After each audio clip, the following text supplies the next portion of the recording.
নমস্কার, আমি মেঘলা। আপনারা দেখছেন মৃত্তিকা টিভি। আমি বিজয়গড় কলেজের সামনে এসে উপস্থিত হয়েছি ঠিক একই কারণে। আমরা বিভিন্ন রকম কলেজে গিয়ে স্টুডেন্টদের মতামত আপনাদের সামনে তুলে ধরছি এই মুহূর্তে, যেটা বিগত কিছু দিন ধরে আমাদের দেশে রাজ্যে ঘটে চলেছিল।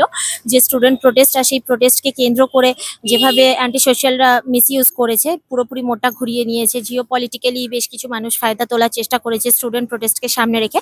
তো সেটা যে স্টুডেন্টরা কিভাবে দেখছে এবং তাদের ওপিনিয়ন কি, সেইটাই আমরা তুলে ধরার জন্য কিন্তু বিভিন্ন কলেজের স্টুডেন্টদের ওপিনিয়ন নিয়েছি। আর এই মুহূর্তে বিজয়গড় কলেজের স্টুডেন্টদের ওপিনিয়ন আমরা নিব। এই যে শিক্ষামন্ত্রী পদত্যাগ, তার সাথে সাথে বাকি এরকম মানে সবাই ভাবছে যে স্টুডেন্ট প্রোটেস্টের প্ল্যাটফর্মটাকে মিসইউজ করা হয়েছে যারা দেশ বিরোধী। তোমার কি মনে হয় অ্যাজ এ স্টুডেন্ট? নতুন যে এডুকেশন মিনিস্টার হয়েছে তার কথাবার্তা শুনে এখনো আমাদের কারোর ভরসা হচ্ছে না। কারণ কি জিনিসটা যে এতগুলো এন্ট্রান্স এক্সাম ক্যান্সেল করা বা সেটাকে মানে বাতিল করে খুব একটা এফেক্টিভ জিনিস করা হচ্ছে না, সেটাকে ভার্চুয়াল এক্সামের কনভার্ট করার কথা বলা হচ্ছে, যেটাতে আমরা কমফোর্টেবল নই। তো উনি সেই রিগার্ডিং যদি কথা বলতেন তাহলে আমরা একটুখানি ভরসা পেতাম, বিশ্বাস পেতাম। কিন্তু উনি সেসব নিয়ে কোনো কথা বললেন না, যার কারণে এই মুহূর্তে আমরা বিশ্বাস করতে পারছি না। মেবি আরো কটা বছর গেলে বা আরো কিছু মাস গেলে একটুখানি কনফার্ম হতে পারবো। যে অ্যান্টি সোশ্যাল জিনিসপত্রগুলো হয়েছে সেগুলোর আমি বিরোধিতা করি। বাট স্টুডেন্টরা যদি রিয়েলি অ্যাকাউন্টেবিলিটি চায়, তো সেটা যদি ধর্মেন্দ্র প্রধানের এই যে রেজিগনেশন দিয়ে যদি তারা ফিল করে যে হয়েছে, তাহলে আমি বলবো তাদের জন্য ভালো। কিন্তু বেসিক্যালি আমি বলবো যারা গ্রাউন্ড লেভেলে এই কাজগুলো করেছে তাদেরই শাস্তি পাওয়াটা বেশি দরকারি ছিল। আর এর পাশাপাশি মানে যেরকম সবাই বলছে যে সিস্টেমের একটু সচেতন হওয়ার দরকার ছিল। ঠিক আছে, চলো, সিস্টেমের আরো সচেতন হওয়া দরকার ছিল, যাতে তাহলে হয়তো পেপার লিক হতো না।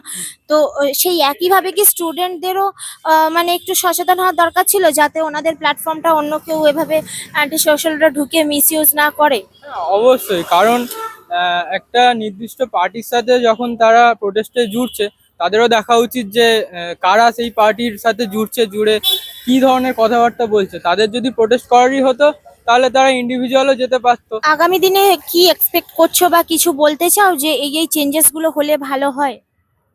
চেঞ্জেস বেসিক্যালি এখন তো ওই একটা নতুন বিল পাস হওয়ার কথা ছিল, সেটা মানে অপোজিশন হতেও দিল না। ওরা নিজেরাই চাইছিল বিল পাস হোক, কিন্তু অপোজিশন বিলটা নিজেই পাস করতে দিল না। স্টুডেন্ট প্রোটেস্ট স্টুডেন্টরা ঠিক আছে, আমিও স্টুডেন্ট প্রোটেস্টের মানে পক্ষে ছিলাম। এবার তারপরে রাজনৈতিক দলগুলো যখন থেকে এসে গেছে, এবার ওটা না ধর্ম ধর্ম তারপরে এসব এই তারপরে এইরকমই হয়ে গেছে। স্টুডেন্ট প্রোটেস্ট ওটা ছিল না। স্টুডেন্ট প্রোটেস্ট নিয়ে যা হলো, তো সেটা নিয়ে কি বলবে? এটাকে কি সাপোর্ট করছো? হ্যাঁ, একদমই একদমই করা উচিত, অবশ্যই করা উচিত। যে অবস্থা মানে এখন এডুকেশন সিস্টেমের যে অবস্থা, অ্যাকচুয়ালি করা উচিত। আর তার সাথে সাথে আমরা দেখলাম স্টুডেন্ট প্রোটেস্টের মধ্যে দিয়ে আমাদের প্রাইম মিনিস্টারকে যেভাবে হিউমিলিয়েট করা হলো, পার্সোনাল অ্যাটাক করা হলো। তো মনে হয় যে আমাদের ইন্ডিয়ান স্টুডেন্টরা এগুলো করতে পারে, তাদের এরকম মানসিকতা আছে, মেন্টালিটি আছে।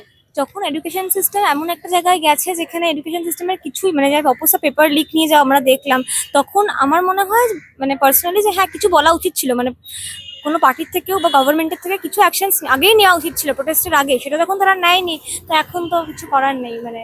তো স্টুডেন্ট প্রোটেস্টটা কি শুধু স্টুডেন্ট প্রোটেস্ট ছিল, নাকি সেখানে কোনো অ্যান্টি সোশ্যালও এই প্ল্যাটফর্মটা ইউজ করে গেছে, মানে ফাঁক পেয়ে? তো কি মনে হয়? হ্যাঁ হ্যাঁ, অবশ্যই ফাঁকতে সবাই ইউজ করেছেন, একদম। অনেকেই গেছে ওখানে মাস্ক পরে বা রুমাল মুখে দিয়ে।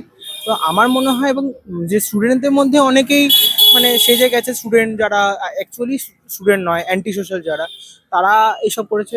বা এছাড়াও অনেক ফুটেজ আমরা দেখেছি, যেগুলো যেমন পুলিশ গাড়ির উপরে লাফানো, ভেঙে নেওয়া, ব্যারিকেড ভাঙা, এগুলো একটু বেশি ভায়োলেন্ট হয়ে গেছে। কিছু কিছু ক্ষেত্রে স্টুডেন্ট প্রোটেস্ট হতে হতে জিনিসটা কিছুটা শান্তিপূর্ণ ছিল, যখন কারো ইনফ্লুয়েন্স হোক বা আমি জানি না প্রপারলি বিষয়টা কি, কিছু না কিছু জায়গায় স্টুডেন্ট প্রোটেস্ট থাকেনি। নিট পেপার বারবার লিক হয়েছে 2023-এ, আবার 2026-এ।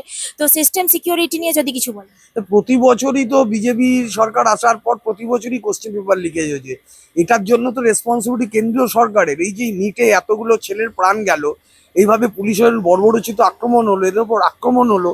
আজও এই মামলাতে আমি দেখলাম যে এই মামলায় পশ্চিমবাংলার বিজেপি গভর্নমেন্ট সেটা উইথড্র করেনি, যেখানে সুপ্রিম কোর্ট বলেছে যে এই ধরনের ঘটনা, আন্দোলন, পিসফুল ডেমনস্ট্রেশন সবসময় করা যায়। আসলে এরা চায় না ছাত্ররা কোনো জায়গায় প্রতিবাদ করুক। এরা বাক স্বাধীনতা হরণ করছে, বাক রুদ্ধ করার চেষ্টা করছে। বিজেপি বিরোধী লড়াইতে মমতা ব্যানার্জি ছিল, তৃণমূল ছিল, আছে এবং আগামী দিনেও থাকবে। স্যার অনেকে ভাবছে যে স্টুডেন্টদের সঙ্গে দেশ বিরোধীরাও এসে জমায়েত করে তাদের মধ্যে মিশে গেছে, গিয়ে প্রোটেস্টের মূল আকর্ষণটাকেই লাস্টে ঘুরিয়ে দেওয়ার চেষ্টা করেছে, এটা নিয়ে।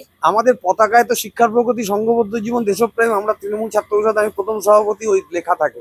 দেশপ্রেমের সঙ্গে আমাদের সম্পর্ক আছে, বিজেপির সঙ্গে দেশপ্রেমের কোনো সম্পর্ক নেই। ওরা দেশের স্বাধীনতা আন্দোলনে কোনো অংশগ্রহণ করেনি। সুতরাং এটা যদি বলা হয় যে বিজেপি বিরোধিতা করলে সে দেশদ্রোহী, এটা ওদের এক ধরনের কৌশল, এই কৌশল আমরা মানব না। আমরা বেশ কিছু কলেজে আজকে আপনাদের নিয়ে গেছিলাম, আর সেখান থেকে আপনার বিভিন্ন রকম স্টুডেন্টদের মতামত আপনাদের শুনিয়েছি, আপনাদের জানিয়েছি। আশা করি আপনারা বুঝতে পেরেছেন যে পুরো ব্যাপারটা সবার কাছে খুব ক্লিয়ার, যে স্টুডেন্ট প্রোটেস্টকে সামনে রেখে কিন্তু জিওপলিটিক্যালি অনেক মানুষ এই জায়গাটাকে ইউজ করার চেষ্টা করেছে, মিস ইউজ করার চেষ্টা করেছে রাদার। আর সেখান থেকে অনেক অ্যান্টি সোশ্যাল অনেক অনেক কিছু হলেও হতে পারতো, যেটা আমাদের প্রাইম মিনিস্টার হয়তো মানে এই যাত্রায় ব্যালেন্স করে দিয়েছে, এই মুহূর্তে ব্যালেন্স করে দিয়েছে, কন্ট্রোল করে দিয়েছে।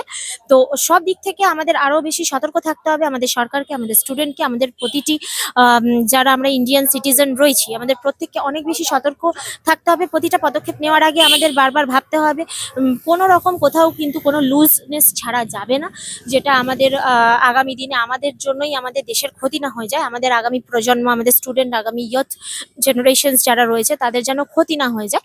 তো এইটা আমাদের মাথায় রেখে আগামী দিনে চলা উচিত।